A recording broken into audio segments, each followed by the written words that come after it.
Assalamualaikum warahmatullahi wabarakatuh. Kali ini kita akan bahas materi jamur atau panjai. Apa yang ada di benak kalian tentang jamur? Pasti sudah tidak asing lagi kan? Kalian pasti pernah makan yang namanya jamur. Seperti yang kalian lihat pada gambar. Tahukah kalian bagaimana cara membedakan antara jamur yang dapat dimakan dengan jamur yang beracun? Nah, sebelum kita bahas mana jamur yang beracun dan jamur yang dapat dimakan, mari kita pelajari terlebih dahulu apa itu jamur atau fungi. Jamur digolongkan ke dalam kingdom tersendiri.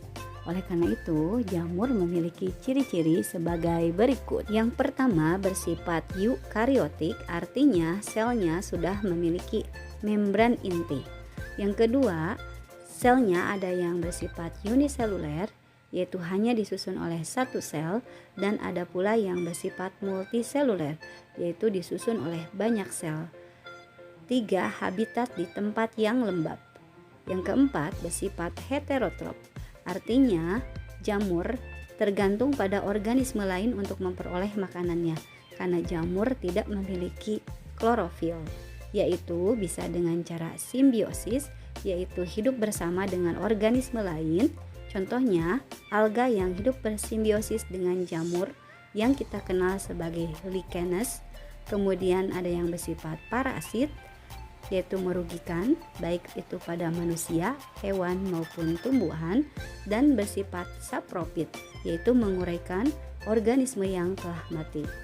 Struktur tubuh membentuk hifa, yaitu struktur yang menyerupai benang, dan kumpulan hifa ini akan membentuk struktur yang disebut dengan miselium. Dinding sel dari jamur ini disusun oleh zat kitin. Klasifikasi jamur. Berdasarkan struktur tubuh dan cara reproduksinya, jamur dibagi menjadi 4 divisi. Yang pertama, zygomicota. Yang kedua, ascomycota.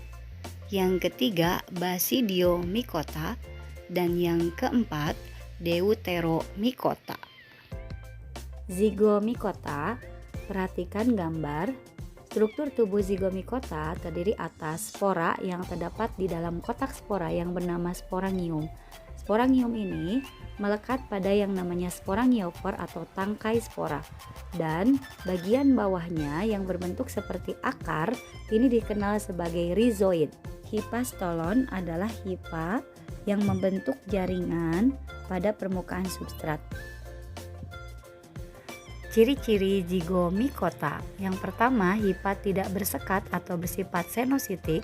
Yang kedua, reproduksi seksual membentuk zygospora. Ketiga, reproduksi aseksual membentuk spora di dalam sporangium dan bisa juga melakukan fragmentasi. Yang keempat, kebanyakan bersifat saprofit di tanah, pada tanaman atau pada jasad mati hewan yang membusuk. Contoh jamur yang tergolong zygomicota. Rhizopus oryzae berperan dalam pembuatan tempe. Philobolus sp berperan sebagai saprofit pada kotoran ternak. Kemudian ada Mucor mucedo berperan sebagai saprofit pada roti, sisa makanan, ataupun pada kotoran ternak. Berikutnya, Rhizopus stolonifer dikenal sebagai kapang roti hitam. Biasanya terdapat pada roti yang telah kadaluarsa. Divisi yang kedua, ascomycota, memiliki ciri-ciri: 1. Hifa bersekat. 2. Ada yang bersifat uniseluler dan ada yang bersifat multiseluler. 3. Habitat beraneka ragam, ada yang hidup di air laut, air tawar, dan ada pula yang di darat. 4. Reproduksi seksual menggunakan ascospora. Ascospora dibentuk di dalam ascus. 5. Reproduksi aseksual pada ascomycota multiseluler dengan membentuk conidiospora atau conidia. Sedangkan untuk ascomycota uniseluler dengan membentuk tunas atau budding. Contoh ascomycota yang pertama, Saccharomyces cerevisiae, merupakan jamur yang bersifat uniseluler atau terdiri dari satu sel. Jamur ini berperan dalam pembuatan tape, roti, dan donat, serta minuman beralkohol seperti bir dan anggur. Aspergillus wendti dan Aspergillus oryzae berperan dalam pembuatan kecap. Spora Phytophthora berperan dalam pembuatan oncom. Penicillium camemberti berperan dalam pembuatan keju, dan Penicillium notatum berperan dalam pembuatan antibiotik penisilin. Divisi yang ketiga, Basidiomycota.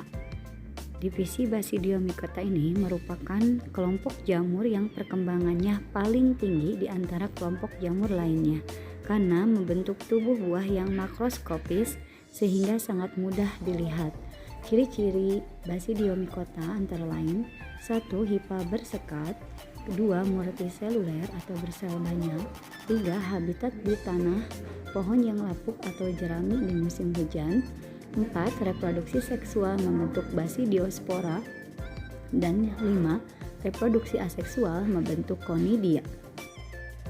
Contoh Basidiomycota: pada umumnya jamur yang tergolong Basidiomycota berperan sebagai bahan makanan atau dapat dimakan. Di sini ada contoh beberapa jamur yang termasuk Basidiomycota, yaitu ada Pleurotus ostreatus atau yang kita kenal sebagai jamur tiram karena bentuknya seperti tiram. Kemudian ada Amanita muscaria. Nah, coba kalian perhatikan kedua macam jamur tersebut. Nah, kita bandingkan dari segi warna ya. Yang satu warnanya mencolok, yang satu warnanya tidak mencolok. Nah, bagaimana cara membedakan antara jamur yang beracun dengan tidak, yaitu kita bisa melihat dari segi warna. Amanita muscaria termasuk salah satu contoh jamur yang beracun. Selain itu, cara membedakan jamur yang beracun yaitu kita perhatikan dari segi baunya. Biasanya jamur yang beracun berbau menyengat seperti bau amonia. Selain itu, kita lihat juga habitatnya. Biasanya habitat jamur yang beracun itu di tempat yang kotor seperti di kotoran ternak. Kemudian jamur yang beracun biasanya itu memiliki cincin pada bagian batangnya. Selain itu, jamur yang beracun biasanya mengalami perubahan warna seiring dengan pertumbuhannya. Cara mendeteksinya biasanya juga bisa menggunakan pisau yang diiriskan pada bagian tubuh jamur. Apabila meninggalkan jejak hitam atau biru tua, maka kemungkinan jamur tersebut beracun. Selain itu, dapat menimbulkan efek berkarat pada pisau di kemudian hari. Contoh Basidiomycota berikutnya yaitu Auricularia auricula. Nah, ini sudah tidak asing lagi ya. Ini kita kenal sebagai jamur kuping. Kemudian ada Polpariella polvaceae atau yang dikenal dengan jamur merang. Nah, kedua jenis jamur ini digunakan sebagai bahan makanan. Divisi jamur yang keempat yaitu Deuteromycota. Deuteromycota memiliki ciri-ciri: yang pertama hifa bersekat, yang kedua pada umumnya bersifat parasit, yang ketiga reproduksi aseksual membentuk conidia, sedangkan reproduksi seksualnya belum diketahui sehingga jamur ini dikenal sebagai jamur imperfecti. Contoh Deuteromycota adalah Epidermophyton ploccosum. Ini dikenal sebagai salah satu penyebab penyakit kaki atlet, yaitu penyakit gatal-gatal pada sela-sela jari kaki ataupun telapak kaki. Silahkan kalian cari dan tambahkan beberapa contoh jamur yang termasuk ke dalam Deuteromycota ataupun contoh jamur dari divisi lainnya. Sampai di sini dulu ya pembahasan kita tentang jamur atau panjai ini. Sampai bertemu kembali pada materi berikutnya. Terima kasih. Wassalamualaikum warahmatullahi wabarakatuh.